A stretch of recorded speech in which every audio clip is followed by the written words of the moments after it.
सरकारी कर्मचारी हब में आपका हार्दिक स्वागत है।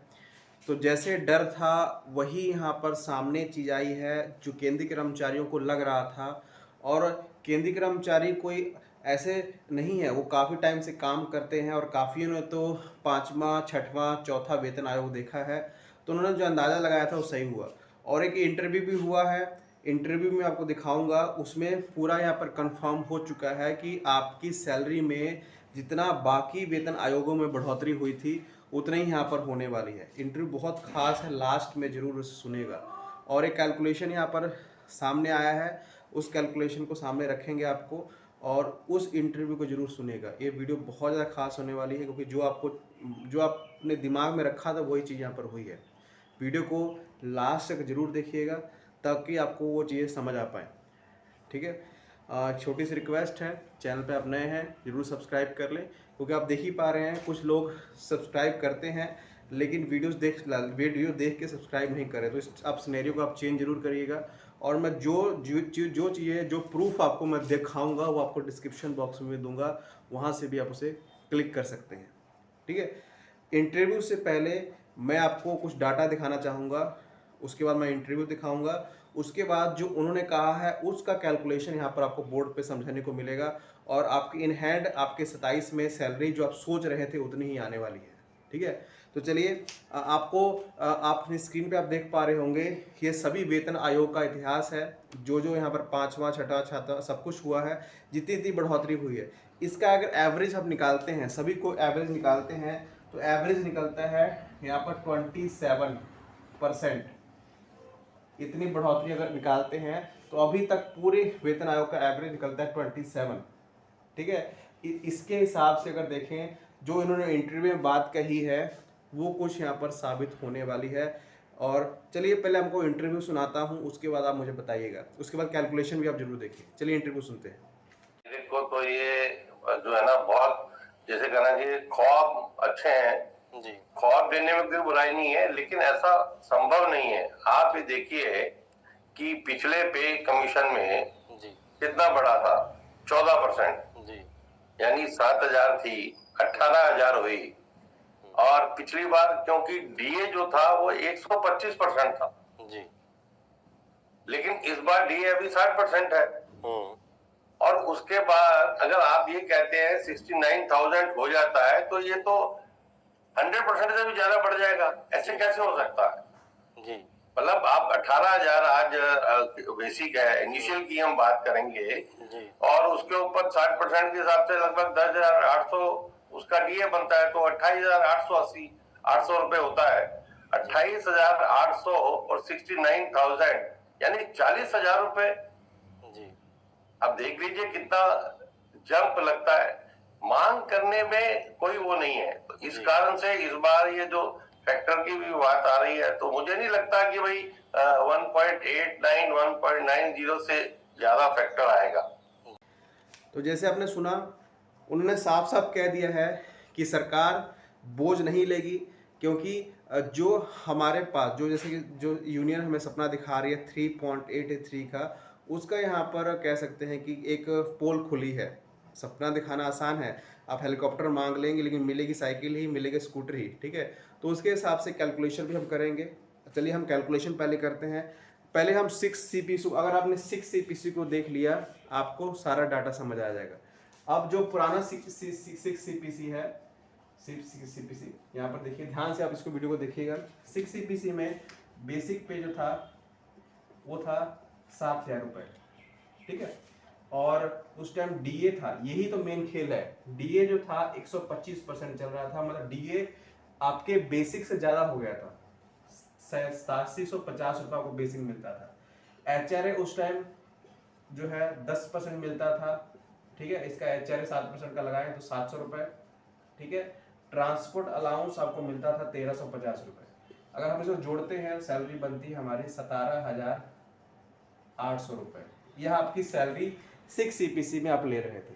ठीक है, अब हम जब 7वां वेतन आयोग लागू हुआ, ठीक है, जब 7वां वेतन आयोग लागू हुआ तो क्या हुआ था, फिटमेंट फैक्टर 2.57 लग गया था। क्यों लगा था? क्योंकि उस टाइम ऑलरेडी जो है 2.25 फिटमेंट फैक्टर को मिल रहा था, तो थोड़ी सी बढ़ोतरी हुई थी, सरकार ने ज़्यादा बढ़ोतरी नहीं की थी। अब बेसिक पे उस टाइम कितना हो गया था, 7,000 को हम 2.5 से गुना करते 18,000 आपका बेसिक हो गया था। ठीक है, डीए को 0 कर दिया गया था, सभी वेतन आयोग में ऐसे होता है। एचआरए 10 से 8 हो गया था, क्योंकि जब भी नया वेतन आयोग आता है 2% घटता है, तो एचआरए इसका लगाएं तो 8% कितना बना, 1440 रुपए। ठीक है, और यहाँ पर आपको ट्रांसपोर्ट अलाउंस मिलता था कितना, 1350 रुपए। अगर इसको हम ऐड करते हैं तो कितनी सैलरी बनी, 20,790 रुपए। कितना फर्क आया, देखिए यहाँ पर 2,990 रुपए का फर्क आया, मतलब 14.3 की बढ़ोतरी। ये इतिहास रहा है जब हम 6 से 7 में गए हैं। ठीक है, जिस करंट में जो सैलरी मिल रही थी उससे हमारी सैलरी कितनी बढ़ी, 2,990 रुपए ही बढ़ी है। अब आज का सिनेरियो उन्होंने रखा है कि आज का जो कर्मचारी है जो 18,000 सैलरी ले रहा है अभी के करंट टाइम, क्योंकि अब डीए आपको मालूम है 60% 61% हो चुका है, उस टाइम डीए 125% था। ठीक है, अभी के टाइम क्या हो रहा है उसके साथ, ये भी आप जरूर देखिए। अब अभी के टाइम क्या हो रहा है, अभी के टाइम आपका डीए जो है 61% चल रहा है। ठीक है, तो ऑलरेडी आपको 1.6 फिटमेंट फैक्टर मिल रहा है, जो उन्होंने बताया मैं आपको बता रहा हूँ। ठीक है, तो क्या हो रहा है 7 सीपीसी में अभी का सिनेरियो क्या है, बेसिक पे जो है आपकी कितनी है, 18,000 रुपये। ठीक है, जो नया कॉमर्स है, और डीए जो है 61% चल रहा है, तो इसका 18,000 का डीए कितना बना, 10,980 रुपये। ठीक है, एचआरए 10% लेंगे हम कम से कम, तो एचआरए 10% कितना बना यहाँ पर 1440 रुपये। ठीक है, और ट्रांसपोर्ट अलाउंस आपको मिल रहा है 7% के हिसाब से 1,350 रुपये। अभी के टाइम, अभी करंट के टाइम, तो आपकी सैलरी कितनी बनी, 31,770 रुपये। मतलब आप 7वें वेतन आयोग में अभी तक 31,770 रुपये पे पहुंच गए हैं अभी के टाइम। अब जो उन्होंने कहा है 8 सीपीसी, अब उन्होंने एवरेज भी लगाया था, तो एवरेज कितना आया था 27%। ठीक है, उन्होंने कहा है 1 कितना फिटमेंट फैक्टर बता रहे हैं 1.96 से ज़्यादा नहीं जाएगा, तो इसके प्रसार से बढ़ोतरी कितनी हुई। अब देखिए बेसिक पे हमारा 18,000 था, अगर हम 1.96 से गुना करते हैं तो बेसिक पे हमारा हो जा रहा है 35,280 रुपये। ठीक है, डीए 0, एचआरए हम 8% लेते हैं, क्योंकि मालूम है नया वेतन आया हुआ तो एचआरए कम होता है, तो कितना बना यहाँ पर 8822 रुपये इसका। ठीक है, टीपीए वही हमारा 7% के हिसाब से कितना बना 1,350 रुपये। जब हम इसको ऐड करते हैं तो कितनी सैलरी बन रही है 39,445 रुपये। कितना फर्क आया, कितना फर्क आया, कम से कम अगर हम इसको माइनस करते हैं 2, यहाँ पर 8, ये 13 7 गए, यहाँ पर 7, और यहाँ पर 31 में से 9 में से आ गया यहाँ पर 7, मतलब 7 से 8,000 की बढ़ोतरी यहाँ पर मिल रही है। मतलब कितना 21 पॉइंट कितनी बढ़ोतरी, 7% की बढ़ोतरी यहाँ पर आपको मिल रही है। और वही सभी वेतन आयोग में हो रहा है। सभी वेतन आयोग में देखेंगे तो किसी वेतन आयोग में सिर्फ 6 सीपीसी को छोड़कर किसी वेतन आयोग में 24% से ज़्यादा बढ़ोतरी आपको नहीं मिली है। और यही बात इंटरव्यू में भी की गई, इससे आप सेटिस्फाई भी होंगे, क्योंकि सबसे बड़ी बात उन्होंने की है कि डीए हमारा 60% के आसपास चल रहा है, डीए 60% है, और सारा खेल डीए का ही है। डीए अगर ज़्यादा होता तो आपकी सैलरी में वो मर्ज हो जाता और आपकी सैलरी ज़्यादा हो जाती, जैसे 7 सीपीसी में हुआ था, क्योंकि आपको बढ़ोतरी वहाँ पर ज़्यादा दिखेगी, 7 से सीधा 18,000, लेकिन यहाँ पर सिर्फ बढ़ोतरी 7 से 8,000 की होगी, ज़्यादा बढ़ोतरी नहीं होने वाली।